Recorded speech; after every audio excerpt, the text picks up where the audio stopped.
everybody, and welcome to the Indie Music Plus podcast, episode 16. As always, I'm your host, JoJo Keys, here sitting with Mr. Wild Hair, David Werba. David Werba, proud to be here. The wino himself, and it's Easter, so happy Easter to everybody. If you celebrate Easter, as everybody's been saying, as in all the Snapchats and everything I've been seeing, happy Easter. If you don't celebrate Easter, happy weekend. Yeah, we have a couple Easter eggs in the room right now. The golden egg sits on top of the screen right now. But yeah, I also wanted to talk about the healing goats of Vlad. Have you heard about them, Joe? I've seen the name around a little bit. Yeah, and then tonight I think they have the whistling goats. But these goats, man, I had back pain all week. I watched the goats frolic in the backyard, and my back pain went away. So I think there's something going on there. Maybe we can place some of our artists in the background to build this giant ecosystem of healing goats worldwide. No idea what you're talking about now, but yeah. We'll see what happens with it. If it's healing, that's good. So cool. So we've been getting some actually good responses from the podcast lately. I don't know if you saw that tweet that I sent you earlier today, but some people have been listening to the podcast, which is nice. So it warmed my heart, Joe, and I was about to shed a tear, but I held it back. I just went like this, like Judd Nelson in Breakfast Club, just held the arm up high, and I just took some pictures. I smiled a little bit, but I mean, we're building everything straight up organically, and everything's starting to really, really blossom, if you will. In particular, our SoundCloud profile page and our YouTube channel is really starting to get somewhere now. And we're gonna start doing a lot more different content other than blab stuff or podcast stuff or even featured artist stuff. We'll be doing, tutorials, even live YouTube sessions and stuff like that. Our Periscope as well has well over 300 real followers because I always block all the sex crap that comes through. It's cool. There's like a few different brands that have been coming at us with just wanting to do some type of like JV situation. Sure. And that's cool. That's a sign of growth, and it's a sign of, people kind of seeing what we're doing. And it's exciting, just trying to work out a situation with different small business, different brands, and see if we could help each other grow. So yeah. Cool. So with that, let's get to some of the music that's been coming through the website. I'm thinking we're going to go future rap. This is a band or a production team or a dude. I'm not really sure actually too much. We've been promoting them in the last week, but all I know is it's good stuff and they have cool artwork. So you can be the judge of whether it's good or not, whether you like it or not. I like it. It's well produced and it's just different. This is Google My Yahoo by Robofloyo.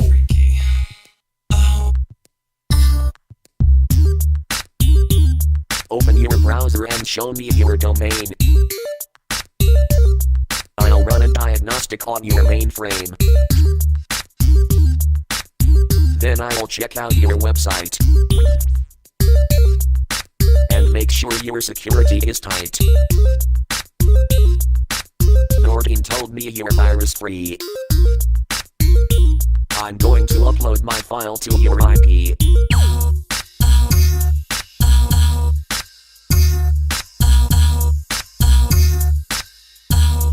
Google My Yahoo.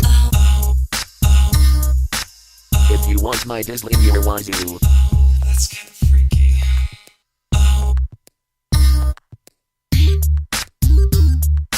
I'm going to double click on your mouse. So that was a very interesting part of my week, listening to the Robofloyo and trying to figure out what the hell is going on there. But it's interesting. I like it. They call themselves the rap of the future. Yeah, it was kind of like a serendipitous week in terms of submissions to follow a certain theme that we're going to have from this point forward of this show. And so this song is like futuristic computer, tech, rap, rock, whatever. And it's kind of So you think about what is the future of the industry in terms of live performance? Is it going to end up being 4 men standing on a stage in front of a laptop, and each guy like hits a button, the next guy hits a button, and then you just kind of create this performance, and it had me asking and want to talk more about like what is music? What's art? Is there a difference? When does it blend? If you can't reproduce it live, do you still just call it music and leave it that simple? Those are the questions I have. Any comments, Joe? Yeah, like I have a real defined definition, I guess you could say, of what a musician is. But I think it's just another form of expression, another way to paint on a canvas, you know what I mean, and see what comes up, even if it's all computer generated. Yeah, I like it just because it's different. I wouldn't necessarily listen to it all the time, but it's got a couple of hooks in it that you can't necessarily sing, but you can, get used to listening to and maybe become accustomed to at the same time. I don't know. It's interesting. What are your thoughts about it? It's like, so it's one man creates this song, this computerized, tech rap type of song, and people like it. There's a buzz, and then people start asking if he'll play at a live show, and he just shows up, brings his laptop, and just like presses a button, and it's just the patch that he created. What if you're in the audience? What's your perception? Would you laugh? Or is it like, I don't don't know if it's any different from what's going on with DJs and stuff right now, really. They are a lot more involved, of course, in the creation of what they're doing, but all they're doing is putting together parts A and B and mixing them and stuff like that. So, like, I would think that it would be better, like, if I were doing something like that, I would probably make it more live-oriented, but still have it based on the tracks that I recorded on my laptop or whatever, but try to do some of it live just to make it interesting. If somebody just came and hit play on the laptop, that would probably be a little boring. Yeah, like maybe I've seen shows like that before. I don't know if you know Tortoise. I have too. I don't know if you know Tortoise, but that's kind of how their shows are. It's like, I've seen Tortoise. I remember, like, man. I mean, it was great, Yeah. But they're that type of thing where it's like so abstract, you kind of have to just let your mind go and listen to it and let it go from there. You can't really be objective about it, I guess. Sure, I understand that, but I remember seeing a show, let's go with 15 years ago, where it was full instrumentation, and then one guy had a laptop, and all he was doing was like tapping it. And then I saw a show years later, there was 2 guys with a laptop. And I'm like, is the future, it's just like everyone's standing on the stage with a laptop, just kind of, dancing behind their laptop, and it's like, and it's like, what is happening here? But I don't want to get stuck too long. There's more to this story after, if you want to play the acoustic. Maybe we'll do a blog about it or something. Yeah.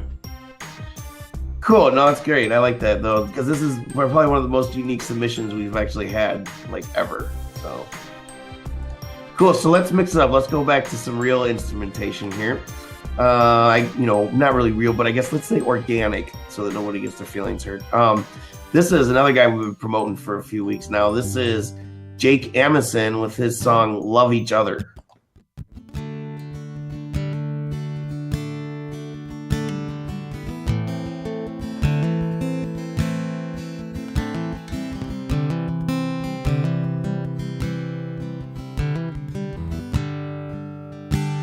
I've been trying to get my mind right, been writing a song by candlelight, because the whiskey, the pills, and women, they never seem to do me right. Steering clear of town, so I don't see you around, 'cause you don't care anymore. Your heart beats on as I fall to the ground. Why can't we just love?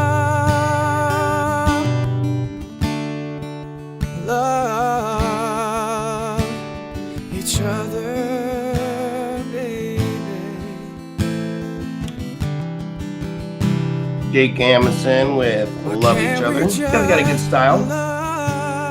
It's raw. It's raw, and it's a sound where, as I was listening, I'm like, you know what? This is probably pretty close to what he sounds like if he was sitting in my family room playing. And that appeals to me. I like hearing that stuff because it's real. And to me, I'm always gonna appreciate that type of sound, even if it's just, mic capturing, no major production. It's just, that's how he sounds, a man and his guitar. I'll appreciate that until I depart the earth someday. But okay, so here's the lead into the artist prior, is that, like, let's say 80 years, 100 years from now, if you see like a guy in an acoustic guitar playing at like a coffee shop or a coffee robot shop or whatever it is it going to be like, oh my God, look at that. That's one of those guys that actually plays a guitar and sings. Oh my God. Remember that they did that like, 50 years ago. Wow. Those guys are still around. Is that what it's going to be like? And then everyone else is playing like robotic tech. So yeah, that's, yes, that's why it's an interesting submission mix of artists. And for me, like, I always make the,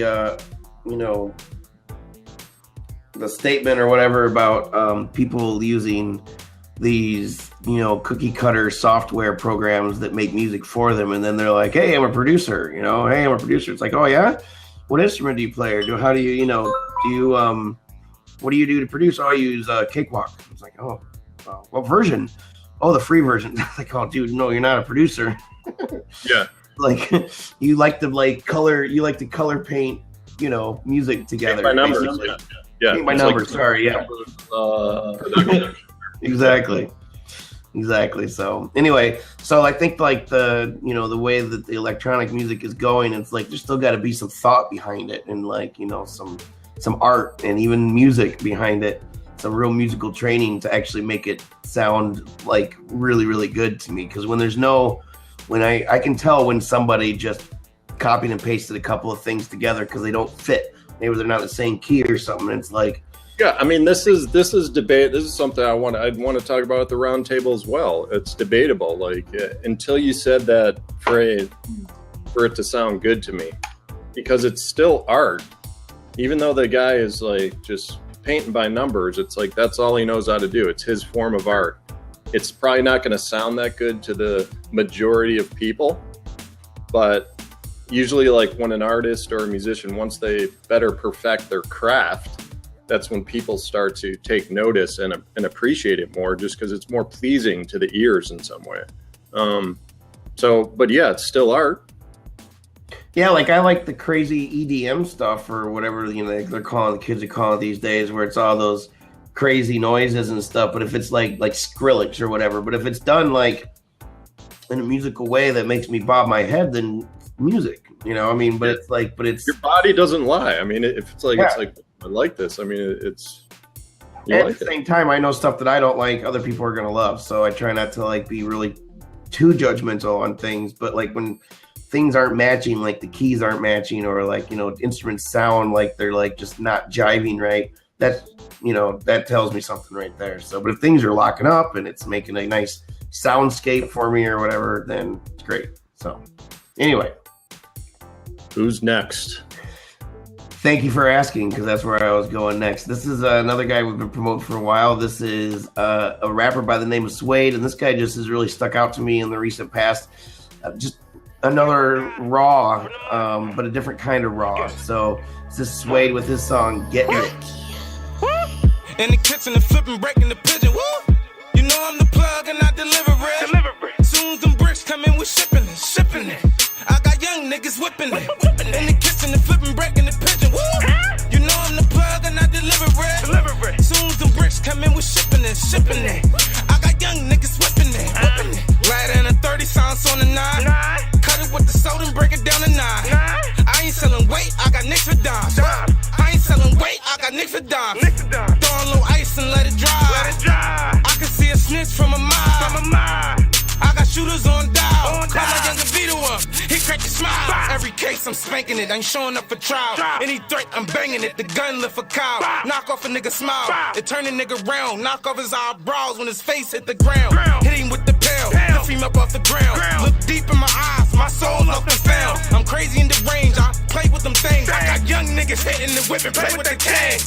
In the kitchen and flipping, breaking the pigeon, woo. You know I'm the plug and I deliver it. Soon as them bricks come in, we shipping it. I got young niggas whipping Swade was getting it off of his From the Mud album. Sorry, I can't say that stuff very well. So I really like this guy, just his man's flow and everything, and the way that he jives on all of his all of them. Really, I mean, I had a hard time picking what tune to play, but he's a real deal, man. He really knows what he's doing. I like it. I like his flow too, man. It was a good vibe. Getting deeper into the hip hop rap as it develops. I enjoyed it. I mean, I'm liking the submissions that are coming through. And we do the podcast every Sunday night, 8 o'clock Eastern on blab.im, blab.im/Indie Music Plus, or you can go find it on either one of our blabs as well, because we're hosts and it shows up on our profiles. So afterwards, though, every week we do what we call the Musicians Roundtable, where we talk about important issues affecting indie musicians, and that's pretty much what it is. Figure out ways to fix it and do better and all that good stuff. So this is episode 16 of the Indie Music Plus podcast. Thank you for listening. I'm JoJo Keys with David Werba. If you celebrate Easter, happy Easter. If you don't, have a great weekend.